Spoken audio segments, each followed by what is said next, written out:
Est-ce qu'on peut prédire avenir, un bel avenir à l'écho, Monsieur Bachir, Monsieur le Président? la première émission que vous avez organisée ici à la suite de ce crime contre l'humanité de plus qui vient de se passer en Côte d'Ivoire, qui est sous occupation française depuis plus de 10 ans, bientôt. J'avais insisté ici sur les problèmes de forme, vous vous souvenez? Ah oui. En passant, je salue mon ami Dr Tchakounte. Oui. J'avais insisté sur le problème de forme. C'est moi qui vous avais dit ici que c'était quelle affaire ça. On parle du monde de l'humour, on voit deux personnes. Deux personnes. Bon, s'ils sont des êtres humains, hein, ils sont trop courageux. On voit deux personnes, un Français. Mais bon sang, qu'est-ce qu'il a fait dans nos affaires? On voit un Français qui est là. Et puis on voit son sous-préfet qu'il a installé au pouvoir en bombardant le palais présidentiel et en capturant un président élu démocratiquement, le président Gbagbo, pour le déporter à la cour pénale et après avoir humilié son épouse par l'entremise de ces rebelles, de criminels qui ont suppléé les militaires français qui avaient honte qu'on les voit, que l'image qu'on voyait, parce que ce sont les militaires français blancs en direct qui sont entrés au palais présidentiel. C'est LCI qui montrait, je suis désolé, lorsqu'ils ont vu que vraiment le monde entier voyait que c'était très grossier, n'est-ce pas? Ils les ont fait remplacer rapidement par ce qu'on appelle rebelle, ex-rebelle. Donc mon cher Bachir, ces deux présidents, vous avez dit, mais où sont les autres présidents? Mais, alors il nous dit, il est président de l'exercice de l'UMOA et qu'ils lui ont donné mandat. Quand? C'est quand même très grave, hein? Quand? Au nom de quoi M. Ouattara peut faire ça aux autres présidents? Tout à l'heure, je vais dire pourquoi.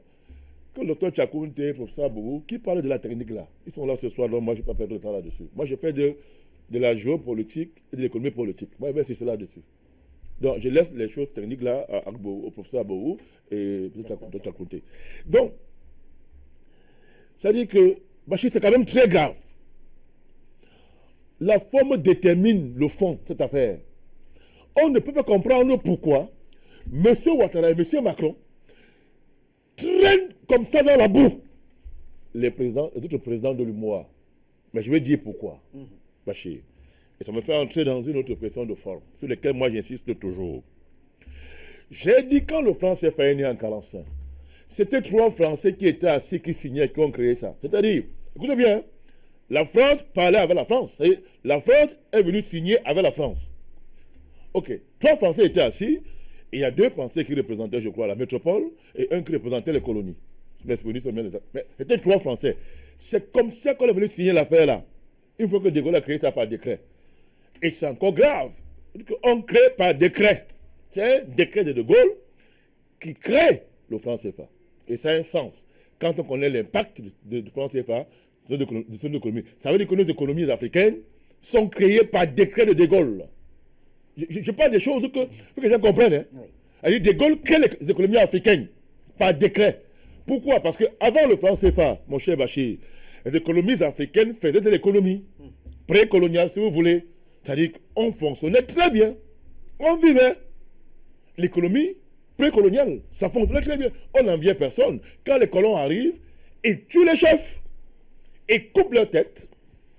Et désorganisent l'économie qui était en place pour la remplacer par une économie coloniale. Écoutez bien.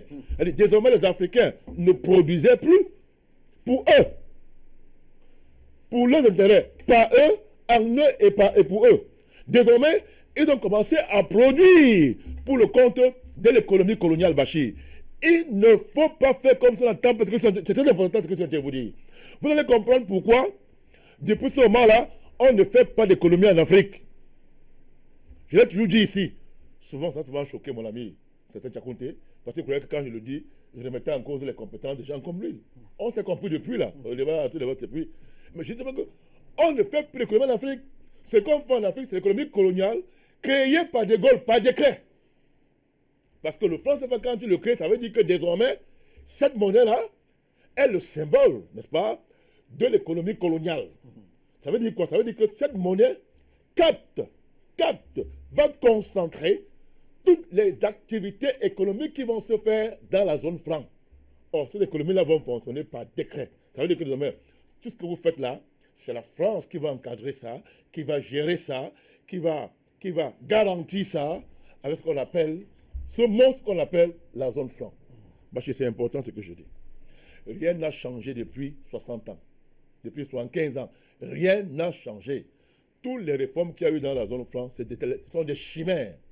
Il fallait ces réformes-là pour consolider davantage la même vision de la France. Les réformes qui ont été faites dans la zone UMOA, les gens vantaient ça ici, mais c'était pas simplement parce que dans la zone UMOA, l'économie était entre les mains des Français et il fallait qu'ils aient de la monnaie, des liquidités. Donc on a fait des réformes là-bas, mais en zone CEMAC, les réformes-là ont consisté en quoi? Il y a eu quoi? Donc rien n'avait changé de manière fondamentale. Bachir, de nos jours, qu'est-ce qu'on voit? Monsieur Macron est venu à Abidjan, il a fait son cinéma pour créer l'ECO. Et on nous dit, il y a monsieur Macron, blanc, et il y a monsieur Ouattara qui est africain. Bachir, ça va passer comme ça. Monsieur Ouattara, ce n'est pas un Africain. De peau, oui. Mais de vie, de par ses intérêts. Mais il n'est pas africain, il n'aime pas les Africains. Lui, c'est un étranger. C'est un étranger. Donc, la France a été signée encore avec qui? La France signe avec elle-même encore. Monsieur Bachir. Monsieur Ouattara ne représente pas les Ivoiriens. Ils ne l'ont jamais élu. Alors, et maintenant, monsieur Soro va encore parler. Hein? Ah oui, il va encore parler, monsieur Bachir. En tout cas, il est le président de la Côte d'Ivoire. Il représente ses Ivoiriens. C'est un sous-préfet qui a été imposé par la violence la plus abjecte à la tête de la Côte d'Ivoire. Le président de la Côte d'Ivoire. Je ne me tairai jamais par rapport à ça. Vos convenants diplomatiques, je ne céderai pas à ça. C'est la vie d'un continent qui est en jeu. C'est la vérité que je dis, mon cher Bachir. Monsieur Ouattara a été imposé au pouvoir par la violence la plus absolue. Ce qui est grave, c'est que c'est au XXe siècle qu'on a prétendu civiliser. 21e. Oui, c'est-à-dire c'est au XXIe siècle. Prétendument civilisé et démocratisé par l'Occident. On l'a imposé par la violence. Il n'est pas ivoirien, c'est un burkinabé. Alors, demain, je suis dans l'écho. Je vous ai dit que moi, je parle de la forme. Oui. Les affaires là, les techniques, c'est ça, pour ça, Bobo, Takunte. Quand ils sont là, je ne parle pas des choses techniques. Donc, je me constate ces choses importantes, parce que c'est ça qui est important. Monsieur, vous avez dit demain que monsieur Compaoré est ivoirien, non? N'est-ce pas? Ce monsieur a été président de son pays pendant 22 ans. Quand on le chasse, il devient ivoirien. Mais la Côte d'Ivoire n'est pas quand même le chiffon. Ce n'est pas un chiffon, ce pays, bon sang. Ce n'est pas un chiffon. Pour monsieur Compaoré, les Ouattara, les autres, ce n'est pas un chiffon, la Côte d'Ivoire. Ce sont mes frères, ce sont nos frères. Ce sont nos soeurs qui sont en Côte d'Ivoire. Donc, monsieur Ouattara, le mandat, il n'a pas été élu par les Ivoiriens. Au nom de quoi il engage le sort de ce pays en allant signer ça à monsieur Macron? Monsieur Bachir. Et maintenant, parlons des autres pays. Là, le Niger. C'est un pays pratiquement sur occupation. Je suis heureux que le président ici sorte enfin, évolue un peu. Mais qu'est-ce que les bases des militaires font chez lui? Et on sait très bien ce qui se passe dans tout. Chaque fois qu'il y a un président au Niger qui a osé dire non à la France, il a été renversé, soit tué. Je prends le cas de M. Tandé Mamadou et l'ancien président qui est mort, on l'appelle encore Baré Maïnassara et les autres. Le Mali, la France a installé les terroristes, les a encadrés, les a armés. Ce pays est divisé en deux à l'heure où on parle. L'État malien est sous perfusion terroriste à l'heure où on parle. Et maintenant, dans ce travail qu'on a fait, les députés maliens ouvertement disent que non, c'est trop, arrêtons l'hypocrisie. C'est la France qui nous dérange. M. Bachir. Le Burkina Faso est à genoux, agonise, massacré par la France. M. Bachir. Le président Kabore ne reste même plus chez lui. Les djihadistes ont dit on va prendre ça. Bachir, c'est avec les présidents comme ça qu'on a tenu au cou. Avec la gorge serrée comme ça par la corde terroriste, on leur dit venez signer l'écho. Ça vous dit rien? Ça l'appelle le même contexte de 47. Le même contexte de 58-59 quand c'est l'indépendance. Où la France impose au pays de signer les accords secrets de coopération sous le feu. Après avoir tué tous les patriotes, massacré les patriotes, couper leurs têtes et exposer leurs têtes dans les villes, mon cher Bachir. C'est quoi ça? C'est un État nazi, la France. Vous voulez que l'on mieux fasse de diplomatie ici? Voilà les faits. Voilà les conditions géopolitiques dans lesquelles les co-aînés, Bachir. Inacceptable. On ne peut pas accepter ça. Il n'y a qu'en Afrique où on voit ça. Ça aurait été ailleurs, les jeunes seraient en armes pour chasser la France. Mon cher Bachir. Je dis et je l'assume. Ça aurait été ailleurs, ne me coupez pas. Je ne vous coupe Ça pas, aurait allez-y. été Vous avez ailleurs. la parole. Oui, ça aurait été ailleurs. Je répète, les jeunes seraient en armes, comme les jeunes français l'ont fait sous l'occupation allemande. Et ils ont appelé ça résistance. Quand c'est nous en Afrique, ils disent que sentiment anti-français. On s'en fout. On n'est pas obligé d'aimer les Français. Ça ne nous apporte rien d'aimer la France. Donc, ce sont des faits qu'ils donnent. Maintenant, continuons sur les problèmes de forme. Bachir, le franc CFA, professeur Abo vous l'a dit, maintenant on l'a toujours dit ici, est un secret d'État en France. Vous le savez? On ne parle pas de ça au Parlement français. Et aucun parti politique ne parle du franc CFA. Aucun parti ne met ça sur le débat politique, dans le débat politique en France. Tous les partis, y compris les partis communistes et les gauches. Aucun. Bachir, c'est un secret d'État. Or, c'est un secret d'État qui engage, qui concerne une organisation qui engage la France et 15 pays africains, Bachir. 15. Bachir, vous me dire comment assimiler ce silence de toute la classe politique française, sa société civile, ses intellectuels, sur le franc CFA. Non, le monde entier nous entend. Comment peut-on analyser le silence de toute la classe politique française? Ce n'est pas le cinéma que Marine Le Pen fait là. Elle parle de ça 2 fois, elle fait le cinéma, après ça, son vrai visage apparaît.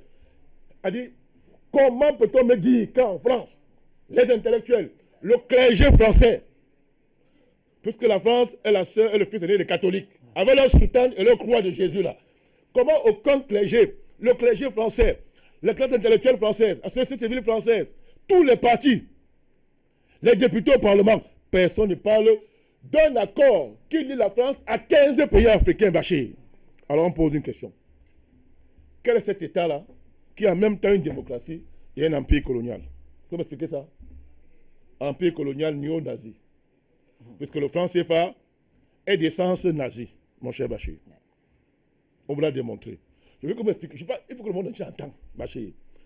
Est-ce que vous me dites quel est ce monstre étatique qui a en même temps une démocratie dans laquelle les conventions qui engagent la France avec 15 pays étrangers ne sont débattues ni au Parlement, ni dans le débat politique, mon cher Bachir? Vous appelez ça démocratie? La démocratie en France? On continue. Alors, on va plutôt chuter. Mon cher Bachir, Président Vandakali, vous pouvez m'expliquer le silence de tous ces gens en Europe et partout qui combattent l'antisémitisme, qui disent que être antisémite, c'est un crime. C'est-à-dire être contre, nier le génocide des Juifs, c'est un crime, mon cher Bachir. N'est-ce pas? Ils ont raison, on regarde ce qu'il a fait. Mais dites-moi pourquoi on peut être contre l'antisémitisme pour chasser notre compatriote Mbala Dieudonné lorsqu'il fait son théâtre. A dit, on suivait ses mots, on traite les mots d'un acteur de théâtre. C'est-à-dire, vous voyez quel niveau on contrôle d'un pays. C'est-à-dire, on traite les mots d'un acteur, c'est-à-dire d'un comédien. On traite ces mots pour y déceler les fragments et les tendances antisémites. Tu comprends ça, Bachir? Et les mêmes gens, c'est-à-dire les Juifs, l'État d'Israël, et tous ceux-là qui sont dans le combat contre la négation, contre le négationnisme, ce qui s'est passé aux Juifs. Comment font-ils pour se taire alors que la France a simplement repris en son compte le système monétaire nazi de Hitler pour transférer ça en Afrique, mon cher Bachir? Ah oui, il faut qu'on se dise la vérité, monsieur. Pourquoi ils se taisent? Et ça pose un problème sur la nature de leur combat, monsieur Bachir. Bon, c'est là où moi je vais chuter. Depuis 10 ans, je crie ici que vos petits de bonne gouvernance, là, je ne parle pas de ça. Bonne gouvernance, c'est pour des nègres idiots. Démocratie, machin, j'ai dit qu'on ne démocratie pas les néocolonies. Les néocolonies font la libération. S'il y a démocratie en néocolonies, c'est une démocratie de la libération, anti-impérialisme, mon cher Bachir. Mais il y a des gens qui découvrent la géopolitique, sont devenus savants parce qu'ils interviennent sur Afrique Média, et ailleurs, ils donnent leurs leçons. Bachir, on peut garantir, comment un pays comme la France peut garantir des économies mal gouvernées et mal gérées? Bachir, vous avez vu qui, même un idiot, allait garantir une affaire qui va foirer?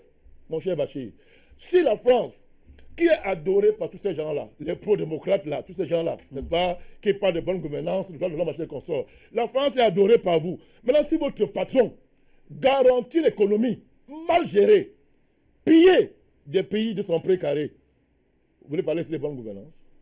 Ça veut dire que la France encourage, parraine, assure la tutelle de la mauvaise gouvernance. Le débat là est clos.